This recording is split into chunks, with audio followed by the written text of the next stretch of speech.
కరీంనగర్లో జిల్లా రజక సంఘం ఆధ్వర్యంలో కొవ్వొత్తుల ర్యాలీ తీశారు. చిట్యాల ఐలమ్మ విగ్రహం నుండి తెలంగాణ చౌక్ వరకు ర్యాలీ ప్రదర్శన చేశారు.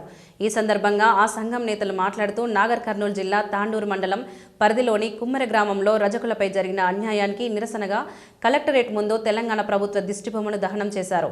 జిల్లా రజక సంఘం అధ్యక్షుడు రాచకొండ నరేష్ నాయకత్వంలో జరిగిన ఈ నిరసనలో బాధిత కుటుంబానికి న్యాయం చేయాలని, దోషులపై కఠిన చర్యలు తీసుకోవాలని, 25 లక్షల ఎక్స్గ్రేషియా ఒక ఉద్యోగం కల్పించాలని డిమాండ్ చేశారు. ప్రభుత్వం స్పందించకపోతే బహుజన జాతులతో కలిసి సచివాలయాన్ని ముట్టడిస్తామని హెచ్చరించారు.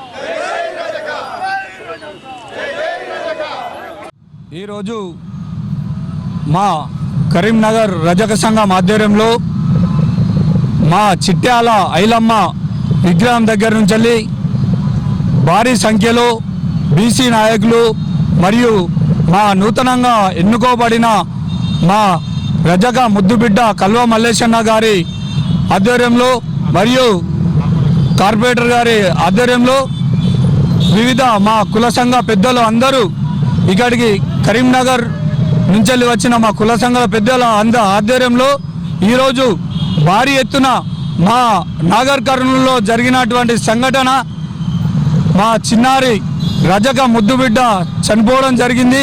దానికి శాంతియుతంగా మేము కొవ్వొత్తుల ర్యాలీ నిర్వహించడం జరిగింది. చిట్యాల ఐలమ్మ విగ్రహం నుంచి తెలంగాణ చౌక్ దాకా ఈరోజు శాంతియుతంగా కొవ్వొత్తుల ర్యాలీ నిర్వహించడం జరిగింది. మా డిమాండ్ ఒక్కటే, మేము కోరేది, ప్రభుత్వాన్ని కోరేది మేము ఒక్కటే. అయ్యా రేవంత్ రెడ్డి గారు 18 తారీఖు రోజు ఈ జరిగిన సంఘటన ఇప్పటికీ మీరు స్పందించకపోవడం చాలా దురదృష్టకరం. చట్టం తన పని తాను చేసుకోబోతుంది అంటున్నది. ఎక్కడో సెంట్రల్ యూనివర్సిటీలో రోహిత్కు ఆయన సూసైడ్ చేసుకున్నాడని, కోల వీక్షతని హైదరాబాద్ నుంచి ఢిల్లీ దాకా తీసుకుపోయిన కాంగ్రెస్ అధ్యక్షుడు రాహుల్ గాంధీ గారు దాని మీద ఇప్పటికీ స్పందిస్తూ ఉన్నారు. దాని మీద ఎక్కువ పోరాటం చేస్తున్నారు. మరి ఇక్కడ దళిత బిడ్డ ఆయన అవమానం చేసిన మహిళను ఇంతవరకు చర్యలేదు.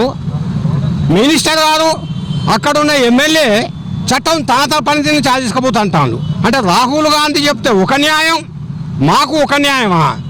ఈ దళిత బిడ్డను కాళ్ళతోడు తన్ని చంపితే మా రజక బిడ్డలకు ఎవడాదుకుంటాడా? కాబట్టి వెంటనే ఈ కాంగ్రెస్ ప్రభుత్వం వారి మీద తక్షణ చర్య తీసుకోవాలి. రజక జాతికి అందరికీ షెడ్యూల్ కాస్ట్ రిజర్వేషన్ ఇచ్చి మమ్మల్ని ఆదుకోవాలి. పసిపాపనని చూడకుండా వాడు దుర్మార్గంగా ప్రవర్తించి పాప చావు కారణమైన వాళ్ళని అందరినీ వాళ్ళ కుల అహంకారంతో చేసిన పని వెంటనే వారిని దోషులను శిక్షించాలి. బాధిత కుటుంబానికి ప్రభుత్వం తరపున ₹1 కోటి ఎక్సైజ్ ఇప్పించుకుంటూ వారి ఇంటిలో ఎవరికైనా ఒకరికి ఉద్యోగం కల్పించాలి. దీన్ని వెంటనే చర్యలు తీసుకోకపోతే రాష్ట్ర వ్యాప్తంగా దీని ఉద్యమాన్ని తీవ్రతం చేస్తాము హెచ్చరిస్తూ కరీంనగర్ రజక పక్షాన నేటి రోజున కొవ్వొత్తుల శాంతియుత కార్యక్రమం చేపట్టాము.